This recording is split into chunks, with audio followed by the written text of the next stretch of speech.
Welcome to my podcast, Doing Business with a Servant's Heart. I'm so excited you are here. You will hear some incredible stories about how people are serving around the world, how they overcame a struggle, how they serve. These shows will give you an edge in business and your personal life. I believe serving over sales will help you grow in so many ways. And now, about our incredible sponsor, Info. Info is a web app that puts your business on people's cell phones when you meet people online or in person. They can engage with your business or send out referrals with a button click, 24 hours a day, 7 days a week. The power of business is connecting with more people. Remember, your network is your net worth. Info will do this for you. I would love to help spread the word about these shows, so please subscribe to this podcast and find us on all your podcast platforms. Please share with anyone you know who could benefit from our shows. Please enjoy the show. Welcome, everyone, to another episode of Doing Business with a Servant's Heart. And I've known this gentleman for a while. We've reconnected last week, and I'm excited to have him on. He's got something unique, but it's a servant opportunity. And of course, it's going to make you a lot of money as well. Brad, welcome to the show, my friend.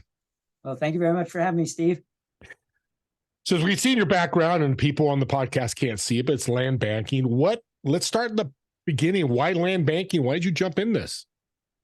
Well, I do a quarterly net worth statement since the day I got engaged to my wife. This would go back to March of 1989. Been doing a quarterly net worth statement every quarter just to keep track of my finances and now it was our finances. And on December 31st, 2011, Steve, I looked at the number and I realized I could not retire. I was 60 years old, about to turn 61. My wife could retire with her Oracle 401k that she very dutifully put money into every year. She picked really great mutual funds. They kept going up. She had a nice sized nugget set aside for retirement. Together, we could retire. I could use her money. But by myself, I did not have enough money. And that was concerning to me.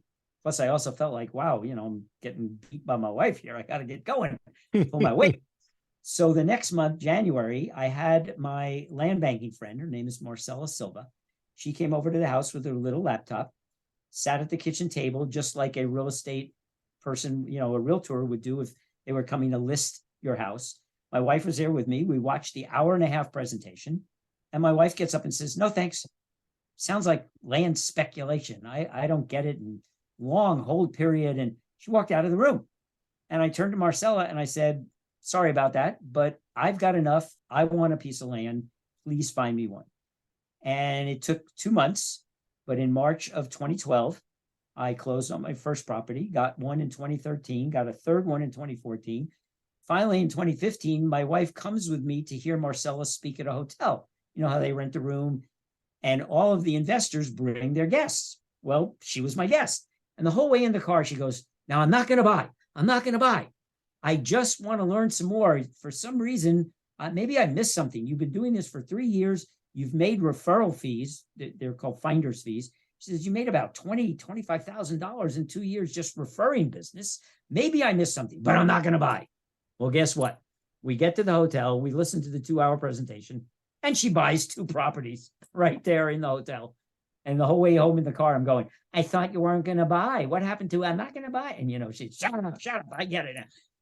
So that was number 4 and number 5, and 6 more since then. So we currently own 11 properties, almost 39 acres, and we control 1.7 million square feet of developable land in Southern California. And you're pretty close to, we'll get into that in a minute here, of getting, an investor buying and you get a return on your money, right? Well, it's interesting. We tell people this is a longer, we like the word longer, not long, but longer term buy and hold, set it and forget it real estate investment strategy. And we tell people 7 to 10 years. So my oldest property is actually 11 years. And people say, "Well, Brad, you haven't even got an offer yet, and it's beyond the 10 years. I said, "Well, sometimes it's sooner, sometimes it's later." Yeah. "Well, aren't you concerned?" And I look at him and I say, "Look, I paid $115,000 for 1.25 acres of mixed use, which is the highest of 5 different zonings that can be accorded to a piece of land. I said, I bought it for $2.17 a square foot. I know a property that's less than half a mile away that's selling for over $8.50 a square foot. I know half a mile to the west of me, they're breaking ground on this second building that BYD stands for Build Your Dreams. It's a Chinese electric car manufacturing company who has built their only North American electric bus manufacturing facility in Lancaster, which, by the way, is a half a mile to the east of my property. So now I am bracketed, or will be once it's built. It's about 2 years till they build it. I'm now bracketed by these two giant facilities.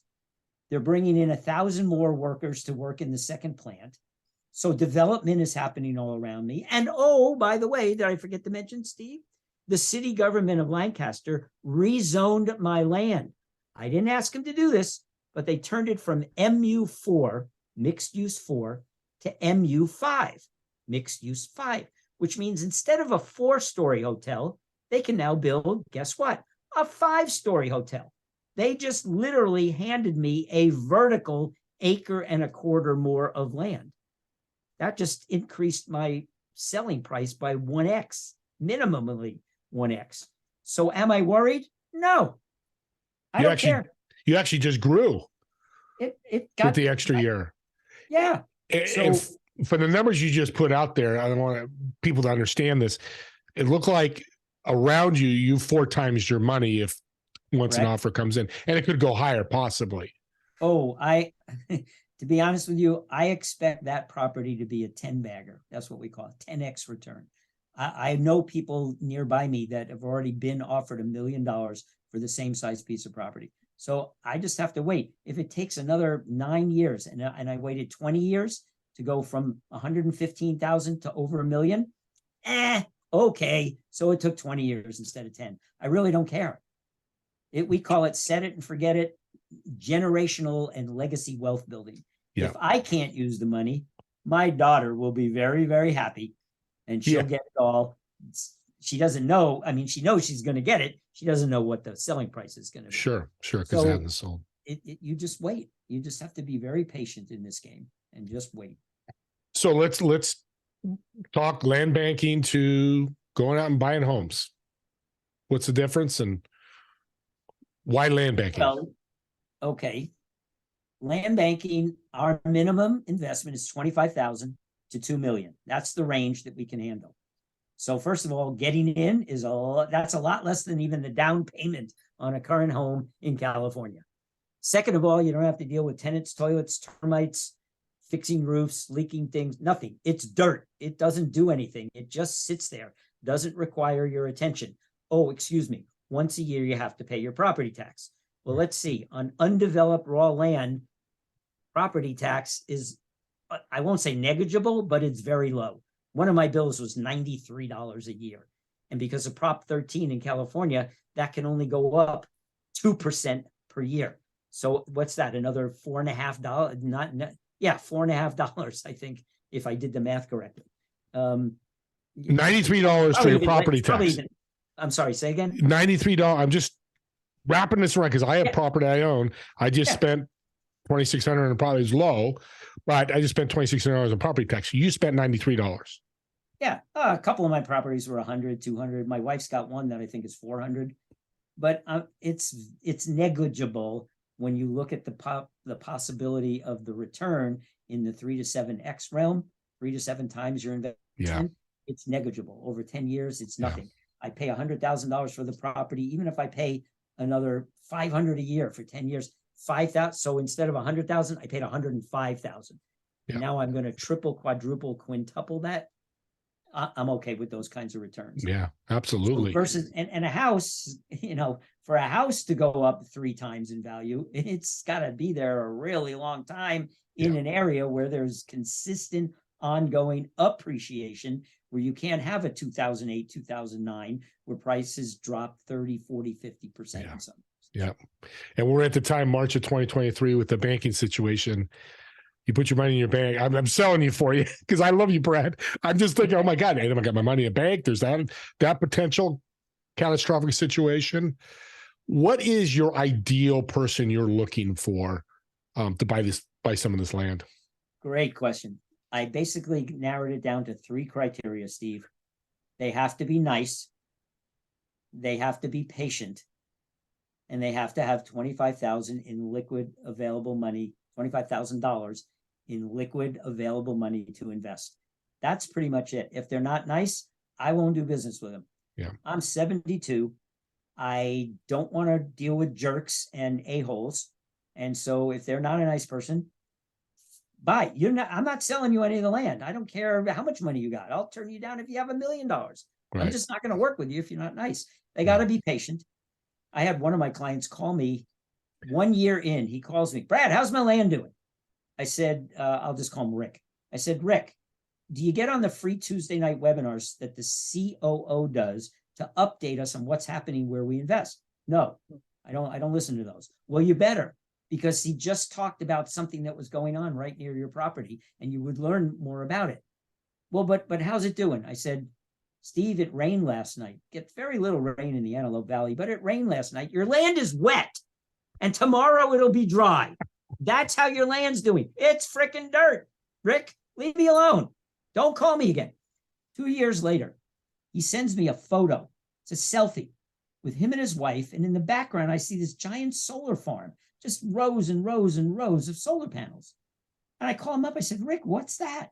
He said, oh, that's the property across the street from me. They just finished a gigantic 1,000-acre solar farm. I know they're coming for my property soon. I'm not going to bother you anymore. I won't ask you how the land's doing. I'm just going to be patient like you told me 3 years ago and wait. I said, good for you. And when it sells, we'll go out and have dinner and I'll buy. Yeah. That's a great story, Brad, because impatience is not humans' best nature, especially when it's dealing with a lot of money. Well, and people always say, well, what's the biggest risk in land banking?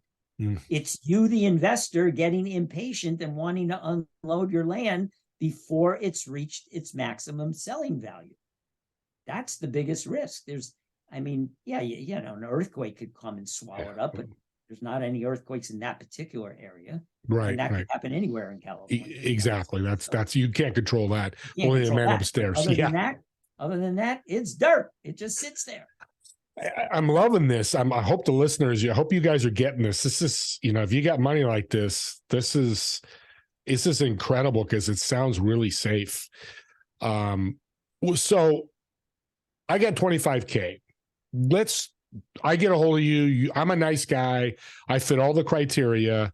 Right. Walk me through that steps of journey of working with you. Do you go find the property? How's that all work? Right. Okay. So the way it works is, the first thing is I fill out a prospect profile. So I ask you a bunch of questions. Have you ever invested in land before? What's your experience with that? Do you have hobbies? Are you married? Do you have kids? I want to kind of know what you're using. Is this for retirement? Is this to reduce debt? I'm going to ask you a bunch of questions, get to know you. You're going to ask me a bunch of questions to get to know me.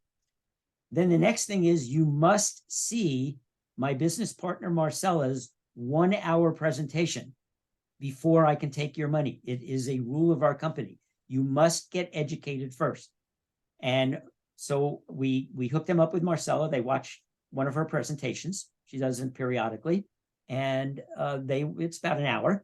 And when they're done, they get back a hold of me. We ask them not to share that because all of my business is by referral. So I would say, okay, Steve, you've watched. So let's say it's you. And say, Steve, you watched it. Yes. Do you have any further questions? Well, she talked about using my IRA or something about a self-directed IRA, or she said something about only 4 non-family members can go in together and buy a bigger property with more money.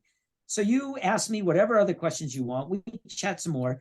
Then you finally say, I've got 25K. I'm a nice guy. I'm patient. I've had all my questions answered. I want a property. Then I introduce you to Marcella because she wants to meet you as well. She'll chat for 10 or 15 minutes. You can ask her some questions. And then she always ends the conversation because I'm on the call too. And she always says, so are you ready to invest?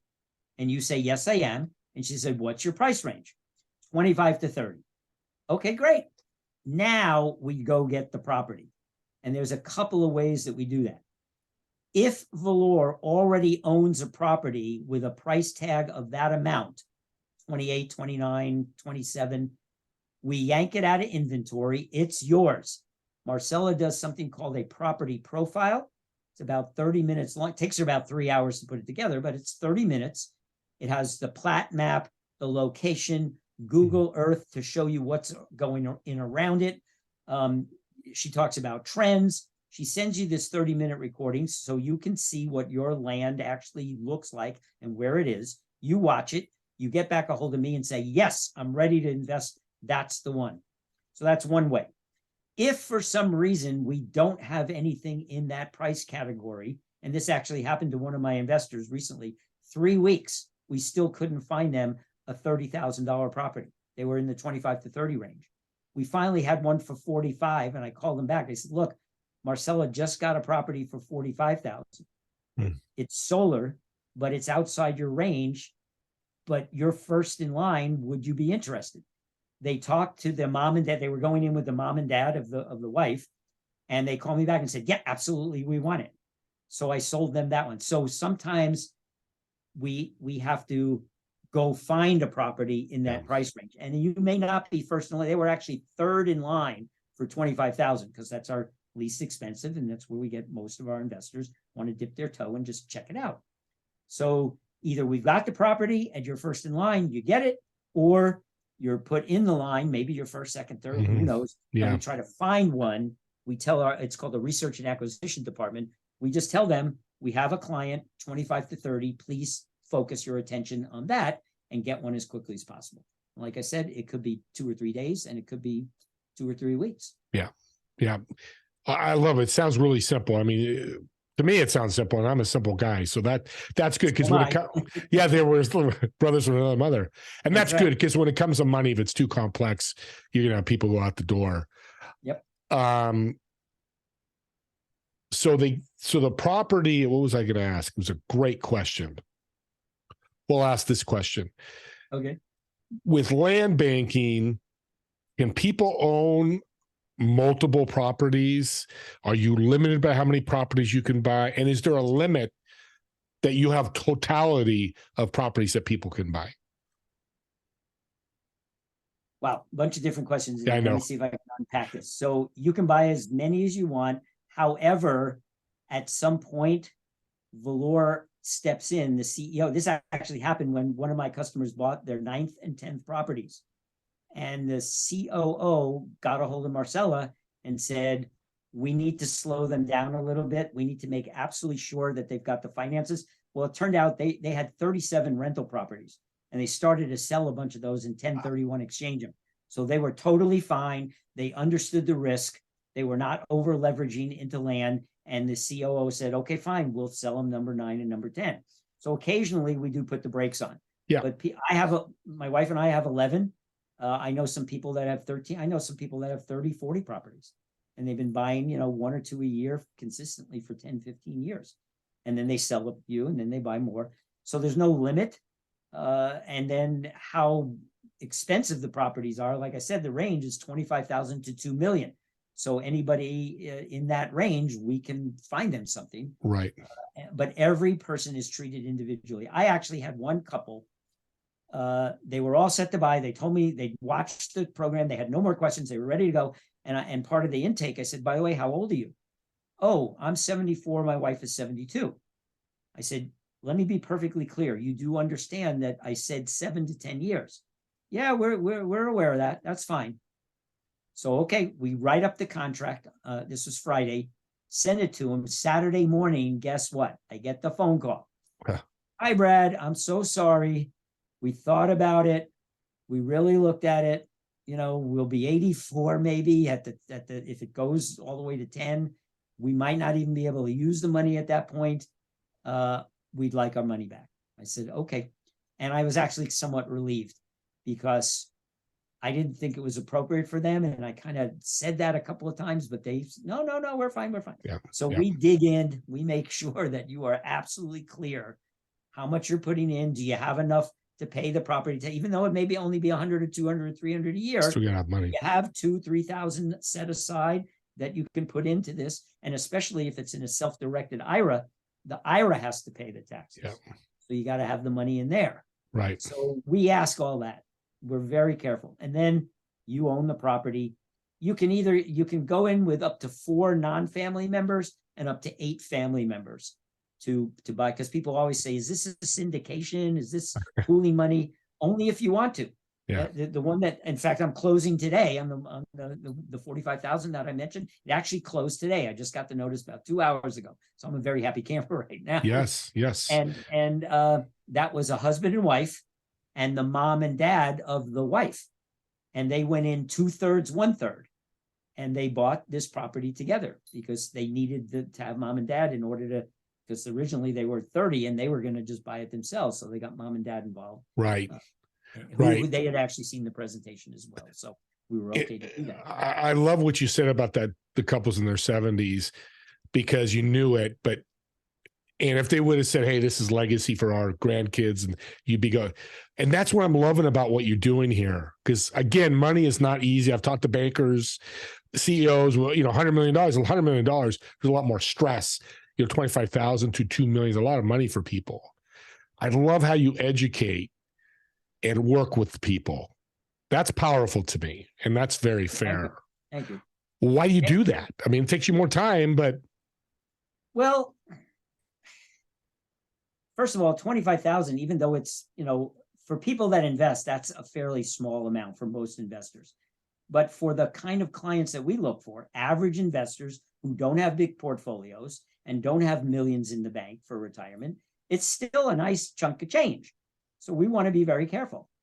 But we love to educate because I don't want people calling me every year because they didn't understand. Yeah. Oh, 7 to 10 years. I thought you said 7 to 10 months. Oh my God. Well, no, I said years several times. In fact, I recorded our Zoom meeting so I can go back and show you. So we like to educate.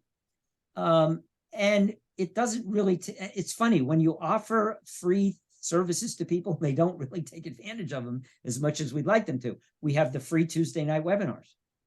Every Tuesday, 30 minutes, COO does an update. We offer free negotiation coaching. Any investor, when they're finally offered something by a developer, we tell them, do not respond. Don't say a word. Call me. I call the COO and I say, hi, my client X, Y, and Z, Mr. and Mrs. XYZ. This is their property. Here's the parcel number. What can I coach them on? Well, we may know other Valor investors that are right next to them that already have been offered 5 times what they just were offered, because the first offer is always lowball. They're trying to steal your land. So I go back to my Mr. and Mrs. XYZ and I say, here's what I'd like you to ask the energy company that's trying to buy your property. How big is the project they're building? Does it have a name? When are they breaking ground? When is it going online? How many megawatts will it produce? Because then we can figure out sort of what it's worth. Are they building a battery energy storage system on site, or is it just solar panels? And are they open to a lease or just a sale? And my client is like, oh my God, Brad, I never would have thought to ask those questions. Thank you so much. They go back, they ask these questions, and now the energy company goes, oh, this Mr. and Mrs. XYZ, they're not stupid.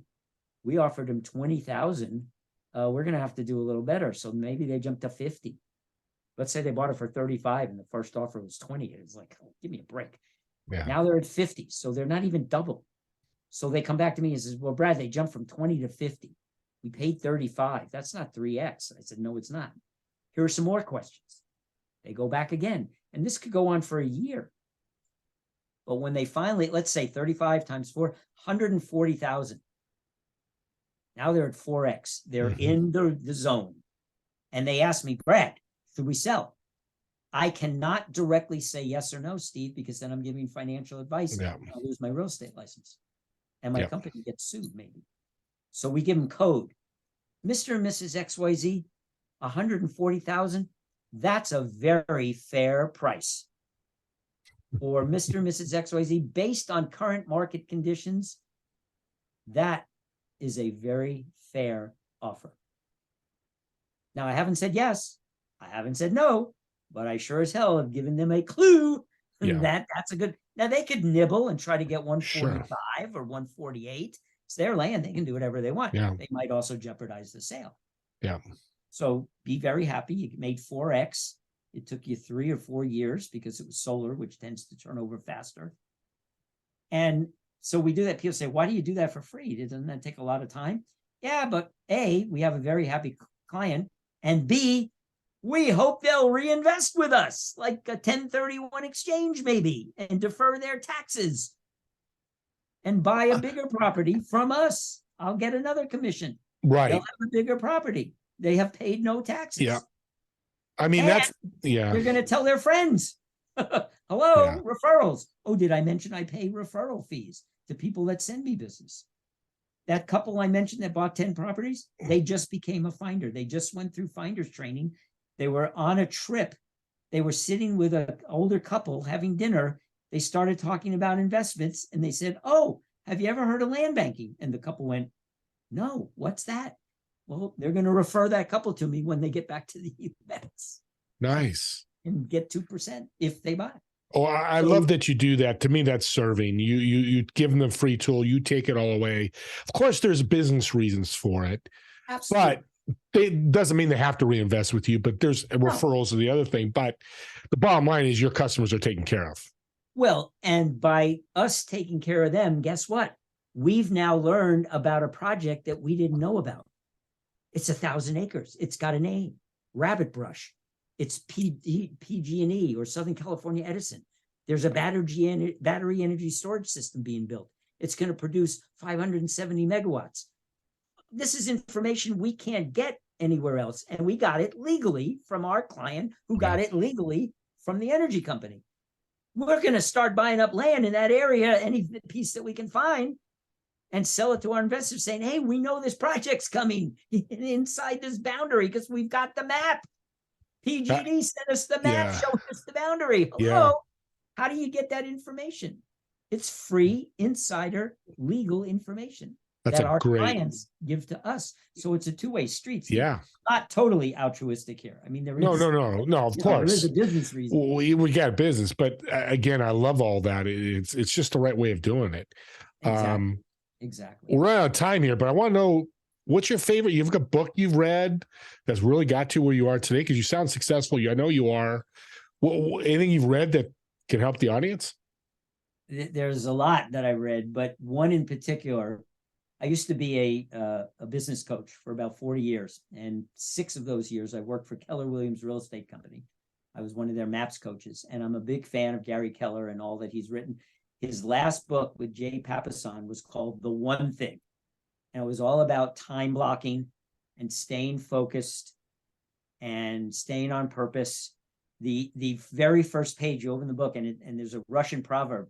It says, chase 2 rabbits and you won't catch either one.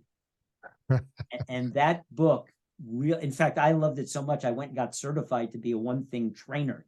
I am certified to teach the full day class. And time blocking is something I had already been doing for decades, and I still learn more about it. So I highly recommend that. When I was a coach, I gave that book out to a lot of my clients and taught them how to time block their week. And that made the biggest difference in them getting more done in less time with less stress by blocking out a week at a time. And he teaches you in that book how to do it. Fantastic book. Sounds, I'm going to get it myself. That's an awesome book.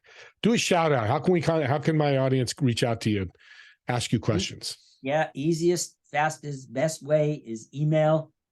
It's just my name, Brad at bradwarren.com, BRADWARREN.com, Brad at bradwarren.com. I respond to all emails usually within 24 hours.